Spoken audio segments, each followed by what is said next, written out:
Bonjour, est-ce que vous pouvez nous présenter le système Syracuse 3? Oui, bonjour, je suis ingénieur d'armement Christophe Legarf. Alors Syracuse 3 est un système de communication militaire par satellite, donc destiné aux forces françaises sur les théâtres de projection extérieure. Il fournit aussi des capacités à l'OTAN et aux nations alliées de la France européenne.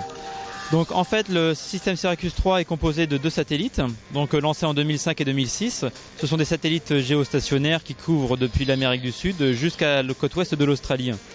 Ces satellites sont protégés contre le brouillage et contre l'interception. Ces satellites sont utilisés par un parc de stations qui à terme sera de plusieurs centaines, donc avec différents types de stations qui sont destinées à l'armée de terre, à l'armée de l'air et à la marine.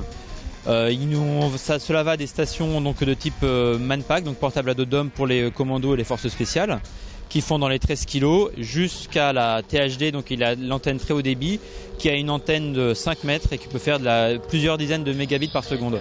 Et entre cela, nous avons la station montée sur un véhicule blindé ou encore des stations, comme vous pouvez voir derrière moi, pour les niveaux de bataillon. Et donc toutes ces stations sont protégées contre l'intrusion et pour la plupart aussi contre le brouillage.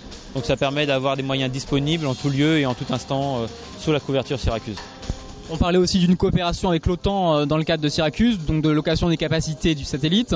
Qu'en est-il aujourd'hui ?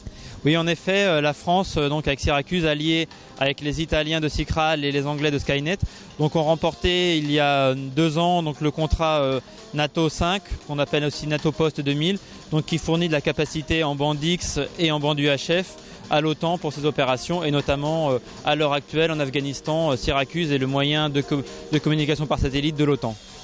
On parle aussi d'un Syracuse 3, c'est en 2010. Alors pour le troisième satellite complémentaire, il y a en effet plusieurs pistes à l'étude à l'heure actuelle, dont notamment une piste de coopération avec les Italiens sur leur projet Sicral, donc une coopération entre Sicral et Syracuse.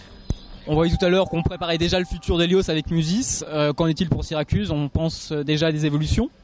Oui, en effet, bien sûr, la durée de vie d'un satellite est de 15 ans. Donc nécessairement, il faut réfléchir très en amont pour le futur de ces systèmes. Et il y a plusieurs pistes à l'étude, et notamment l'utilisation donc toujours de la bande X pour les besoins militaires et aussi de la bande KA qui offre beaucoup de ressources dans la bande militaire et aussi en bande civile. Donc là, c'est encore des projets à l'étude et aussi en coopération avec les Italiens et les Anglais et les Belges notamment. Merci beaucoup. Merci.